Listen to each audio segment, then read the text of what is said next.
रहे पंख तुम्हारे साथ। क्या कहने भैया। पक्षी बोले फल खाए इस वृक्ष की और किया ऐसे परवास। धर्म हमारा यही है हम जलें इसी के साथ। बहुत अच्छे, क्या बात। लकड़ी जल कोयला भई और कोयला जल भाव राख। तू मानव ऐसा हुआ कोयला हुआ नरक। बहुत अच्छे हैं। तो 2 मिनट स्तुति। तो आज सुमिरन करके रामचंद्र को सीता माता को सिर नाइन। बहुत अच्छे। और जगत की जननी जो सीता है मैया तुमको शीश नवाए। और हे बजरंगी हर के संगी लंबी गदा हती हर बार। लाए सजीवन लखन जी आए तुमने नेकन लागी बार। और संकट देखो रामचंद्र पे तब तुम भाजे आधी रात। और लाए सजीवन लखन जी आए शंका नाय काल की खाए। बहुत अच्छे। और जहाँ वीर बांगड़ से ययो मैया बाछल के तुम लाल। ज्योति बजती है निस दिन घर पे नीला घोड़ा के यशवाल। तो आज आपके सामने बहुत छोटी सी कहानी सुना रहे हैं। अब हम लेके चल रहे हैं। एक बार ब्रह्मपुत्र नारद ने मन बनाया था कि हम तपस्या करते हैं और तपस्या करते हैं।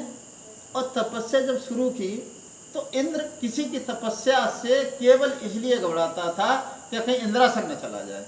आज जैसे वोट नहीं पड़ते थे उस समय अच्छा यज्ञ हवन कर ले तो उसको इंद्रासन मिल जाता था। इंद्र किसी का नाम नहीं था, इंद्र एक पदवी का नाम था। जैसे विधायक, MP, मुख्यमंत्री, प्रधानमंत्री, ऐसे इंद्र नाम की पदवी थी। जिस इंद्र को हम लोग कहते हैं उसका नाम था मलग्रम। नारद जी तपस्या करने लग गए। बहुत सारी चीजें होती जो हम लोग नहीं आती हैं समझ। जैसे भगवान 4 भाई थे, भगवान राम, मर्यादा पुरुषोत्तम सब लोग जानते, लेकिन की बहन भी थी इनकी जिसका नाम शांता था। राजा रोमपाद ने उसको गोद लिया था। ये श्रृंगी ऋषि के लिए ब्याई गई थी। श्रृंगी ऋषि भांडम मुनि के पुत्र थे और भांडम मुनि कश्यप ऋषि के पुत्र थे। श्रृंगी ऋषि के ऊपर 2 सींग थे, ये हिरणी से पैदा हुए। लेकिन ये कभी कहानी विस्तृत में आपको समझाऊंगा, बड़ी कहानी है। नारद जी आज तपस्या करने लगे तो तपस्या करते करते इंद्र बहुत परेशान हो गया। इंद्र ने कहा सब लोगों से, भाई नारद जी तपस्या कर रहे हैं, संत आदमी तपस्या कर रहा है। बोले संत कोई तपस्या करता है, तुमको क्या दिक्कत है? कि हमें दिक्कत है ये, संत ने अगर इंद्रासन ले लिया तो वो क्या राजगद्दी चलाना जा रहे। बोले तुम संत से भी दिक्कत है, किसी राजा से भी दिक्कत है। तो इंद्र सबके पास भागा, कहने लगा इसकी इनकी तपस्या खंडित कर दो। कैसे? सब ने मना कर दी, भाई वो ऋषि हैं, महात्मा है, वो अपना कर रहे हैं तो करने दो। तो भगवान बोले कि देखो तुम इंद्र ज्यादा परेशान मत हो। वो बहती धारा गंगा की, अगर बहती धारा गंगा की है, वो बहती धारा है गंगा की, बांधने न बांधी जाएगी। तेरी चाल अगर चल जाएगी तो चाल बदल दी जाएगी। चाल बदल देगा, नारद कहते इससे। इंद्र परेशान हो गया तो उसने कोई नहीं दिखाई दिया तो कामदेव के पास जाता है। बोले कामदेव अब केवल तुम एक काम कर सकते हो। कामदेव ने की, भाई नारद जी हैं, कहीं गुस्सा हो गए, कोई शराब वगैरह दे दिया, वे सरल स्वभाव के हैं, लेकिन मैं उनको कैसे। बोले उनका तुम सत्य लगा दो। कैसे? तुम अप्सराओं को ले जाओ, चाहे कुछ भी करो, मैं भेज देता हूँ। और कामदेव इतनी जबरदस्त प्रवृत्ति से पैदा हो जाए मनुष्यों के अंदर कि वो एकदम विचलित हो जाए। उसी समय कामदेव ने कामदेव बने जाते जाते अपनी माया फैलाए डाली। कामदेव जैसे गया, कामने माँ जाते ही जाते अपनी माया फैलाए डाली, पीहड़ में बगीचा खिला दिया, ग्रीष्म को बसंत बनाए डाली। बहुत अच्छे। एकदम खुला दिया और चारों ओर से वाने अप्सरा नाचती हैं, दुपट्टा लहराती हैं, नदियाँ दौड़ पड़ी समुद्र में समाती है, बेल सब लौट पटी पेड़ से लिपटाती हैं, योगी जन भाग पड़े नार के पास जाते हैं, गैया सब दौड़ पड़ी सांगड़ जाती है। इतनी प्रलय मचा दी लेकिन नारद जी पर कोई असर नहीं पड़ा। नारद जी को वो पागल हो गया कामदेव, कहने लगा एड़ी से चोटी का जोर लगा दिया इस बाबा के ऊपर, इस पर कोई असर ही नहीं है।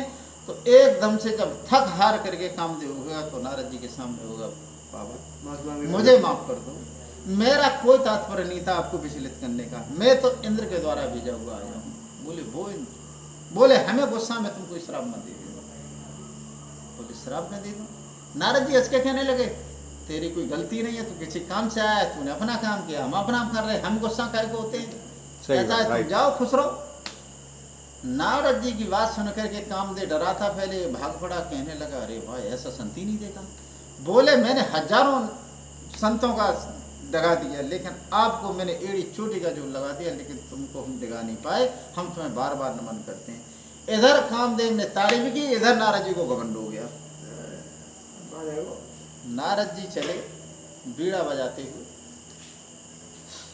नारद जी चलने लगे, बोले मैंने कामदेव पे विजय पा ली, काम तो मैंने बहुत बड़ा कर दिया। उन्हें घमंड हो गया अपने ऊपर, मेरे समान कोई नहीं है नहीं, कामदेव तो किसी को भी डिगा सकता है, मुझे नहीं डिगा पाया। और चलते चलते भोले बाबा के पास चले गए। भोले बाबा कहने लगे अरे नारद आओ, बहुत दिन बाद आए। अरे हमको छोटे बात में आए जो बहुत दिन बाद आए जोरदार घूमे। अरे मैंने कामदेव पे विजय पाई है, एड़ी चोटी का जोर लगा दिया, संभाल के बात किया करो बोले बाबा हमसे। हाँ बोले बाबा समझ गए नारद जी को घमंड हो गया। कहने लगे तुमने वास्तव में काम तो बहुत बड़ा किया, और क्या तुम जानते हो तो हम छोटे मोटे महात्मा थोड़ी हैं, मैंने काम तो पे विजय पा ली भाई, अब हमसे तुम लोग सब सही से बात किया करो। भग बोले बाबा एक बात बोले कि नारद जी तुमने जो बात हमसे कही सो कही, ये बात कभी नारायण के सामने मत बोल देना। अरे हमें डर लगता है उनका, वैसे हम बाद में जाते हैं, अब यहाँ से हम सीधे नारायण के पास ही जा रहे हैं, हमारे पास ही जा सीधे वही जाएंगे। उन्होंने बीड़ा गाया और एक प्यारा सा कोई भजन गाया, सब लोग गाएंगे। अरे श्रीमान नारायण नारायण नारायण श्रीमान नारायण नारायण नारायण, अरे जो नारायण नाम ले तो है, जो नारायण नाम ले तो पाप होत सब छारायण श्रीमान नारायण नारायण नारायण श्रीमान नारायण नारायण नारायण। अपनी मस्ती में रहते हैं हम राधे राधे कहते हैं, अपनी मस्ती में रहते हैं हम राधे राधे कहते हैं। जब लहर कृपा की आएगी तो वो राधा पार लगाएगी, वे तो लेंगे खबरिया रे गाँव दिन फरवरी में। भगवान के पास जाने लगे और नारद जी में पहुंचने लगे। नारद जी बोले, नारद जी आके देखा, उन्होंने आसन डाल दिया, बोले आओ नारद। अब ये है कि तुम लोग हमें आसन वासन सही से डाला करो। नारद जी बोले, नारद जी बात सुनो तो चौंक गए, बोले क्या हुए? बोले ऐसे बोले बाबा कह रहे थे कि बहुत दिन बाद आए, ऐसे तुम कह रहे बहुत दिन। अरे हमको छोटे मोटे महात्मा नहीं है, मैंने कामदेव पे विजय पाई है जो घर घर डोले। अब मुझसे तुम लोग तमीज से बात किया करो। नारायण ने कही यार ये तो बात जो शिवजी ने कहा उनसे उस पर ना बिल्कुल ध्यान दिया। शिव जी ने समझाया था कि तुम उनके यहाँ मत बोलना घमंडी वाली बात। शिव जी ने कहा जो नारद से उस पल ना बिल्कुल ध्यान दिया, वो भूल गए थे नारायण को मन में भारी अभिमान किया। अभिमान में भूल गए बिल्कुल। कहने लगे, हावी हो गया अभिमान। अभिमान हावी हो गया। कहने लगे, अरे कामदेव ने बच्चा बच्चा जानता है, मुझे खंडित करने के लिए कितनी तपस्या, चोटी का जोर लगा दिया। लेकिन नारद मैं हूँ, नारद नारद नारद कहने लगे, मैं नारद हूँ, मेरे समान कोई वो नहीं है जो कामदेव पे विजय पाता हो। नारद ने की ठीक है। नारद ने लेकिन मन में सोच लिया कि नारद जी अब तुम्हारा तो कुछ न कुछ करना पड़ेगा। बोले ठीक है। मैं बोला तो नहीं है। नारद जी चले जाते हैं। उसी समय भगवान ने एक नगर का निर्माण किया। उसमें शीलनिधि नाम के राजा बसाए गए। उन राजा के घर में एक बेटी पैदा हुई जिसका नाम रखा गया विश्वमोहिनी। खुशबू हुई। जब लड़की पैदा हो गई, लड़की धीरे धीरे बड़ी होगी। भगवान की माया, जब भगवान ने रचना की है तो कितनी सुंदर होगी सोचो, विश्वमोहिनी लड़की। इधर सब जगह स्वयंवर की तैयारी होने लगी। स्वयंवर से ठीक 2 दिन पहले नारद जी का वहां जाना हुआ। शीलनिधि कहने लगे, नारद जी आओ। पत्रा दिखवानी थी बेटी का, स्वयंवर रखना चाह रहे हैं, पता नहीं कैसी है इसकी, देख लोगे। बोले मैंने कामदेव पे विजय पाई है, तुम करे देख लो। कामदेव पे विजय पा ली तुम, लड़की की वो देखने में क्या मैं हाल देख लूंगा। हाय हाय, जो लड़की बुला कहाँ है, जो लड़की आई और लड़की गेट के अंदर गई जी, और नारद जी ने पढ़ लिया लड़की को।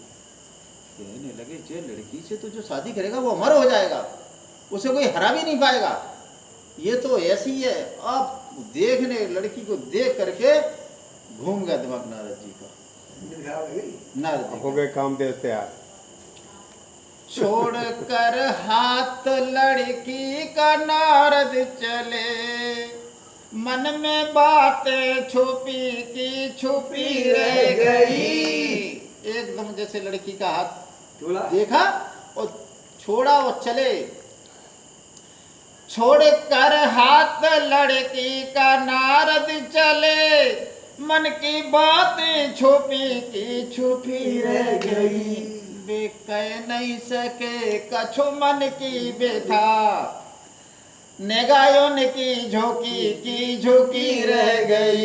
एकदम से कहने लगे, ये क्या हो गया,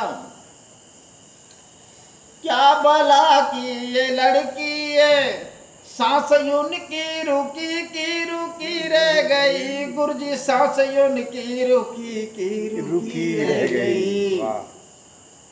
क्या करते थे नारायण की बात का, दिल पे चलती छोरी की छुरी रह गई। बहुत अच्छे। नारद जी कहने लगे, भाई ये क्या हुआ, अब मैं महात्मा बन के नहीं रहूंगा, मैं सारी जिंदगी महात्मा, अब तो मैं शादी करूंगा, मैं महात्मा बन के क्यों रहूं, सबके परिवार हैं, अब मैं शादी करूंगा, तीसरी लड़की से करूंगा। कहाँ तो अभी ताड़े मार रहे थे, काम पे विजय पा लिया, अब मैं शादी इसी से ही करूंगा। और नारद जी नारायण ने कर दिया।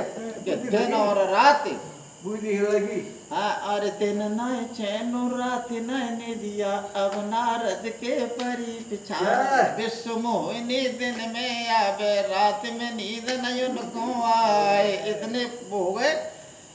और लड़की भी क्या थी, बहुत सुंदर लड़की थी। नारद जी कहने लगे, अब शादी से करूंगा, लेकिन स्वयंवर के 2 दिन है, मैं इतना सुंदर भी नहीं हूँ।